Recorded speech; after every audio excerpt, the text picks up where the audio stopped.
연소가 이루어지기 위한 요소가 있겠죠. 그걸 이제 우리가 보통 연소의 3요소 이렇게 얘기를 하는데, 연소의 3요소라고 하는 것은 모든 대한민국의 강사들 중에는 연소론을 가리키는 사람들은 대부분이 다 이렇게 강의를 합니다.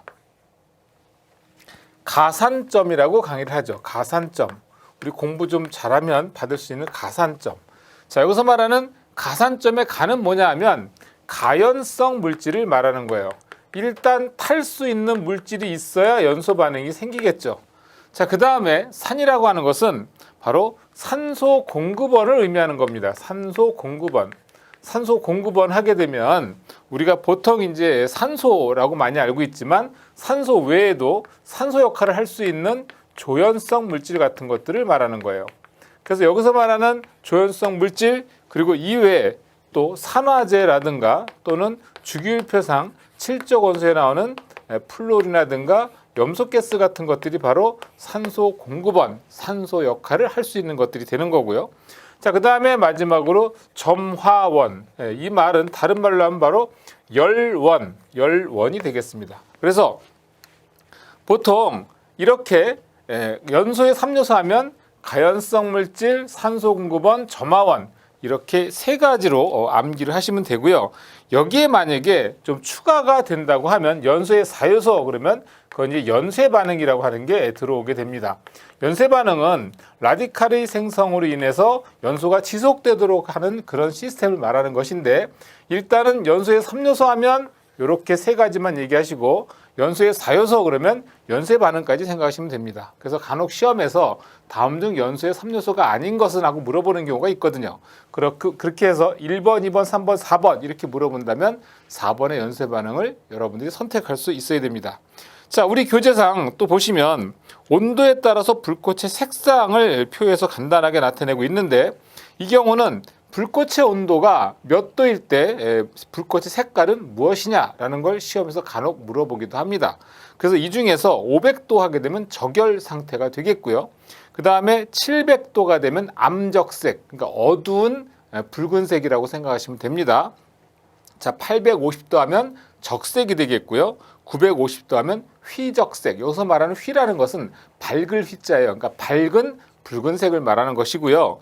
1100도 되면 황적색, 그러니까 이제 노란색이면서 붉은색 계통을 말하는 것이고, 1300도 하면 백적색, 그 다음에 1500도가 되면 가장 높은, 우리가 보통 이제 표기할 때 쓰는 온도에 해당하는 건데 휘백색이라고 하는 겁니다. 밝은 백색, 이렇게 보시면 되죠. 시험에서는 이와 같은 휘백색이라든가 또는 암적색, 적색, 휘적색에 해당하는 온도를 물어보는 경우가 있습니다. 자, 어떻든 연소의 3요소 중에서 이제 가연성 물질에 대해서 우리가 좀 알아볼 텐데, 사실상 이 가연성 물질이라고 하는 것은 대부분이 다 탄소와 수소로 이루어져 있는 경우가 많이 있습니다. 자, 그래서 불에 탈 수 있는 재료라고 봐야 되죠. 산화되기 쉬운 것이라 해야 된다는 얘기입니다. 그렇다면 산화가 되기 쉬워야 되기 때문에 이와 같이 산화가 되기 쉬우려면 어떤 조건이 있어야 되는가, 이런 얘기죠. 그래서 우리 교재상에 보시면 가연성 물질이 되기 위한 조건이라고 하는 것이 나옵니다. 가연성 물질이 되기 위한 조건. 가연성 물질이 되기 위한 조건이라고 하는 게 나오죠. 자, 첫 번째 뭐가 되죠? 일단 산소하고 화합될 때 연소열이 많아야 된다, 이런 특징이 있는 겁니다. 산소하고 결합하는데 연소열이 별로 안 나요. 그러면 역시 이건 연소를 지속하기 어렵다는 얘기가 되는 거고요. 자, 두 번째는 또 뭐냐면 바로 고체와 액체에 있어서는 분자 구조가 복잡해질수록 열 전도율이 작아야 된다. 이게 무슨 말이냐? 열 전도율이 작아야만 열의 축적률이 높아지기 때문에 연소하기가 쉽다, 이렇게 되는 겁니다. 그러나 기체의 경우는 얘기가 조금 달라지죠. 자, 여러분들 기체라는 개념이 뭐예요? 우리가 보통 고체, 액체, 기체, 이렇게 세 가지 물질의 상태를 봤을 때 이때 분자 간의 거리를 따지면 고체가 가장 조밀하고요. 액체는 고체보다는 좀 덜 조밀하고 기체는 굉장히 자유로운 상태예요. 그러면 기체는 굉장히 자유롭기 때문에 열 전도율이 작아지게 되면 기체는 오히려 가연성 물질로서의 조건을 충족시키지 못할 수도 있는 거예요. 왜냐하면 분자 간의 거리가 너무 머니까. 자, 따라서 이 기체 같은 경우에는 오히려 확산 속도, 분자 구조가 단순하고 가볍기 때문에 확산 속도가 빠르고 열 분해가 쉽기 때문에 오히려 열전도율이 클수록 연소의 폭발의 위험이 있는 거라고 봐야 되죠. 자, 따라서 여기서 좀 여러분들이 틀리기가 쉬운 건데, 고체와 액체의 경우에는 분자 구조가 복잡해질수록 열전도율이 작아야 돼요. 왜? 열 축적률이 높아져야 되니까. 그러나 기체 같은 경우에는 분자 간의 거리가 너무 머니까 이게 열전도율이 작아지면 여기서 여기까지 전달되지 못할 거 아니에요. 그래서 이 기체 같은 경우에는 오히려 열전도율이 클수록 연소 폭발의 위험이 있다. 이렇게 보시면 되겠습니다. 자, 여러분들이 생각할 때 고체와 액체는 열전도율이 작아야 되고요. 기체는 열전도율이 커야 된다.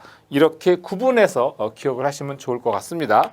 자, 세 번째는요. 화학 반응을 일으킬 때 활성화 에너지가 작아야 된다 그랬어요. 이게 무슨 말이냐면 우리가 흔히 얘기를 할 때 활성화 에너지가 커야지 가연성 물질이 되기 좋을까요? 아니면 활성이 작아야지 가연성 물질로서의 조건으로서 충족을 할까요? 라고 물어보면 많은 사람들 중에 일부가 또는 많은 사람들이 활성화 에너지가 커야 됩니다. 이렇게 얘기하는 사람들이 있어요. 그럼 제가 이제 예를 들어드리죠. 뭐냐 하면 생각해 보세요. 이런 칠판 같은 거 성냥불로 불이 붙나요? 아니면 여러분들 앉아있는 책상, 의자, 여러분들 앉아있는 걸상이라든가 책상이라든가 이런 것들이 성냥불로 불이 붙나요? 절대 불이 붙지 않죠. 성냥불, 그러나 토치 같은 커다란 에너지를 가지고 이 칠판이나 책상이나 의자나 이렇게 불을 붙이면 그건 불이 붙을 수 있어요. 그럼 둘 중에 활성화 에너지는 누가 더 작냐 이 말이죠. 성냥불과 토치를 비교하면 성냥불이 훨씬 작은 에너지에 해당이 됩니다. 작은 에너지에도 쉽게 불이 붙을 수 있는 것이 가연성 물질이 되는 거죠. 다시 한번 설명드리자면 여러분들이 앉아있는 의자는 성냥불로 불을 붙일 수가 없어요. 따라서 성냥불 앞에서 의자는 불연성 물질이 되는 거예요. 자, 이 칠판도 성냥불 갖다 대봐야 좀 이따 그냥 꺼질 거예요. 결과적으로 이 칠판의 경우에도 성냥불 앞에서는 불연성 물질이 되는 거죠. 따라서 가연성 물질이 되기 위해서는 어떻든 작은 에너지도 쉽게 불이 붙을 수 있는 것들이 가연성 물질이라고 보시면 됩니다. 종이 같은 거는 성냥불 되면 불이 잘 붙잖아요. 그러니까 그런 원리로 여러분들이 해석을 하시면 되겠습니다. 따라서 활성화 에너지는 어떻게 된다고요? 활성화 에너지는 작아야 된다 이 말이에요. 활성화 에너지는 작을수록 가연성 물질의 조건에 충족이 된다. 이렇게 보시면 되겠습니다. 자, 근데 비표면적이 크면 산소와의 접촉 면적이 넓어지기 때문에 쉽게 연소를 하죠. 자, 따라서 우리가 보통 종이 같은 것도 꾸깃꾸깃해서 불을 붙이는 경우보다는 잘게 찢는 경우가 훨씬 불이 더 잘 붙는단 말이에요. 그 얘기는 뭐냐면 공기와 맞닿는 비표면적이 넓어지게 되면 훨씬 불이 잘 붙는다. 이렇게 보시면 되겠습니다. 자, 정리하면 가연성 물질이 되기 위한 조건으로서는 산소와 화합할 때 생기는 연소율이 많아야 되고요. 두 번째는 고체 액체에 있어서는 분자 구조가 복잡해질수록 열전도율이 작아야 되고 기체 분자는 열전도율이 커져야 된다. 이렇게 보시면 됩니다. 세 번째로 활성화 에너지가 작아야 되고 네 번째로서는 비표면적이 크면 산소의 접촉 면적이 커지기 때문에 쉽게 연소한다. 이렇게 보시면 되겠습니다. 자, 두 번째로 이제 산소 공급원에 대한 얘기를 하겠습니다. 산소 공급원에 대해서는 우선 여러분들이 가장 많이 알고 있는 건 뭐예요? 산소란 얘기죠. 산소. 산소가스는 O2로 이렇게 보통 화학기호를 쓸 때는 O2라고 씁니다. 여러분들 비교했을 때 O라고 하는 건 그냥 발생기 산소예요. 이거는 공기 중에 산소를 나타내는 화학식은 아닙니다. 자, 이 산소라고 하는 것은요. 산소라고 하는 것은 공기 중에 약 20.8% 정도가 존재하고 있습니다.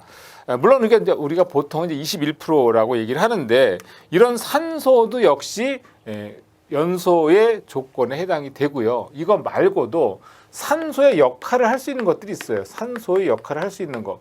자, 여러분들 아직 듣기에 처음에는 낯설게 느껴질지 모르겠지만 위험물법에 가면 위험물은 보통 6개류로 나눠지거든요. 그래서 1류부터 6류까지 나눠지는데 이 가운데는 2류부터 5류는 해당 사항이 없고요. 일단 물론 이제 5류도 좀 이따 말씀을 드릴 텐데 1류는 산화성 고체라고 하는 거예요. 산화성 고체. 산화성 고체가 되겠고 6류가 바로 산화성 액체가 되겠습니다. 그러면 이들의 경우에는 다 산소를 가지고 있다는 얘기예요. 따라서 산소의 역할을 할 수 있다는 뜻입니다.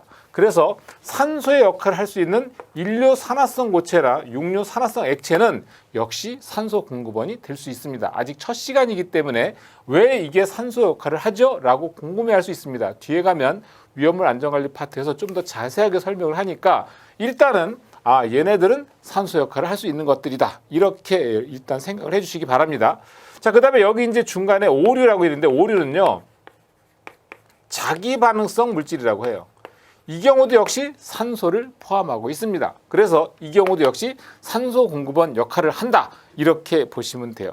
이거 외에도요, 우리가 보통 이제 그 조연성 기체라고 하는 것이 있어요. 뭐냐면, 플루오린, F2, 사실 이 불소가스 같은 경우에는 우리가 보통 성면이라고 하는 건 불연제로 알려져 있는데, 불연제인 성면도 불소가스 기류에서는 굉장히 잘 탑니다. 그래서 역시 산소 역할을 하는 거예요.